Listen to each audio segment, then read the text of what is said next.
Kalau misalnya untuk 2023 ini kita mungkin ngelihatnya ada tentu ada dua kemungkinan ya. Kalau kita melihat mungkin akan lebih flat untuk 2023. Jadi dari 2022 ke 2023 sell in number itu akan kira-kira flat. Atau mungkin jika kita sedikit lebih optimis ada di satu digit lah untuk pertumbuhan itu sendiri. Pertumbuhan sell in ya. Dan untuk fitur-fitur sih, mungkin sebelum fitur-fitur aku ngomongin tentang kenapa bisa flat. Karena sekarang kita kan masih dihajar dengan berbagai macam faktor-faktor makroekonomi yang bikin pressure di 2022 juga kan. Dan juga ada periode di mana masyarakat daya beli masyarakat juga masih tertekan. Um, Mungkin sampai paruh awal atau sekitar Juni Juli mungkin itu akan udah lebih membaik lagi. Tapi untuk sekarang kita masih sedikit konservatif. Untuk fitur-fitur sendiri sebenarnya sama-sama aja sih untuk berbagai macam konsumen di luar dunia juga. Untuk melihat fiturnya mungkin lebih ke durabilitas. Baik. Durabilitas yang paling pertama durabilitas tentu. Yang kedua adalah mungkin kayak kita bisa ngelihat seperti kamera, baterai, Baik. baterai itu paling important ya untuk some people. Ada juga layar, prosesor tentu Baik. saja, performance ada di sekitar situ sih. Oke, masih belum terlalu berbeda dengan kebutuhan sebelumnya ya fiturnya Mbak Iya. Vanessa. Izinkan saya bertanya kepada Mas Doni terlebih dahulu. Kalau dilihat di tahun 2023 ini, fitur-fitur apa sih Mas Doni yang paling dicari oleh masyarakat Indonesia? Ya kalau melihat laporan dari media sosial ya, kita itu ya bersosial, memanfaatkan smartphone untuk bersosial. Dalam hal ini ya chatting, video, streaming itu sekarang lagi hype ya. Malah sekarang ini masa orang screen time di TV sama screen time di smartphone lebih tinggi. Dan kalau dipilah lagi ternyata mengakses konten TV itu lebih banyak di lewat smartphone. Berarti streaming itu mereka butuh. Nah, terus tadi sama pengisian daya ulang ini, recharge. Sekarang udah nggak zamannya lagi ngecas handphone, nunggu sampai 2 jam gitu loh.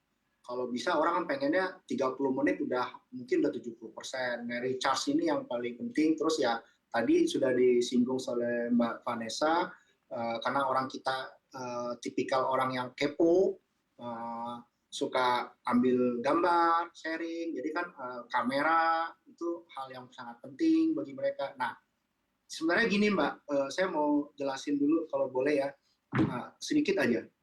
Ekosistem seluler ini kan DNA istilahnya, Device Network Application. Dia itu segitiga, Mbak. Segitiga Device Network Application. Tiga ini nggak bisa jalannya ada satu yang terlalu maju. Misalnya jaringan network ya.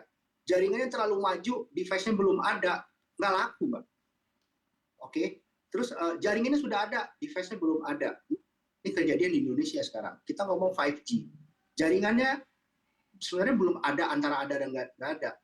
Kalau dilihat yang jual handphone 5G nggak begitu berani juga banyak-banyak. Kenapa? Karena mereka tahu 5G-nya belum ada, yang dibutuhkan 4G. Baik, Ini yang baik, paling gampang. Aplikasi apa yang killer?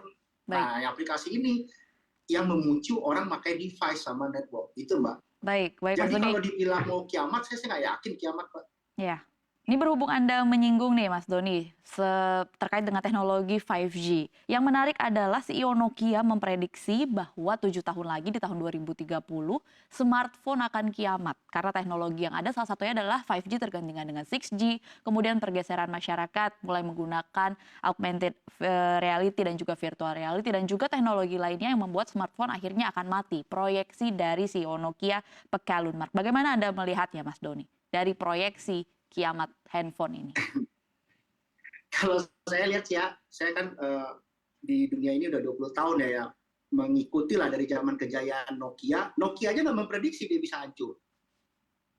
Sekarang dia bisa memprediksi dia kalau smartphone hancur. Jadi makanya saya baca berita itu saya agak bingung gitu loh. Kalau dibilang mungkin fungsi dari smartphone itu berubah, iya. Tapi smartphone itu bakal hilang, saya kok nggak yakin gitu loh. Atau apa akan kiamat gitu loh. Jadi Nokia karena dia nggak siap dengan perubahan dulunya, dia kan dulu nggak yakin Android akan bisa seperti ini. Nah, dia bersikeras dengan Symbian, sistem operasi Symbian-nya. Yang terjadi apa? Mereka kalah kan. Mungkin mereka mengantisipasi sebelum itu kali, ya wajar aja. Namanya perusahaan ya Mbak, namanya ini. Tapi saya yakin, apalagi kita ini akan memasuki era konvergensi Mbak. Era konvergensi di mana jaringan tetap dan jaringan seluler itu akan terkonvergen satunya. Apa sih ultimate device yang dibutuhkan? Ya smartphone Mbak. Nggak mungkin, ya nggak, pasti perangkat mobile gitu loh. Jadi ya kalau saya lihat sih trennya ke depan ya masih seperti itu.